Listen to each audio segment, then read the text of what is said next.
أعوذ بالله من الشيطان الرجيم. بسم الله الرحمن الرحيم. ألم تر كيف فعل ربك بأصحاب الفيل؟ ألم يجعل كيدهم في تضليل وأرسل عليهم طيرا أبابيل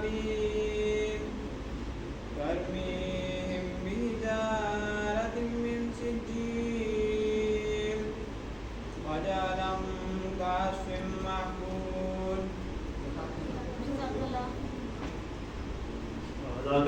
पहला जो हमारा प्रोग्राम होगा वो होगा तिलावत कॉम्पिटिशन। उसके लिए मैं जजेस को दावत देना चाहूँगा।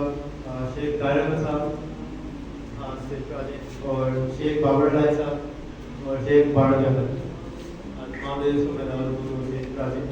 और पहले तिलावत का कॉम्पिटिशन होगा और फिर अजान और फिर ईद और बाकी फिर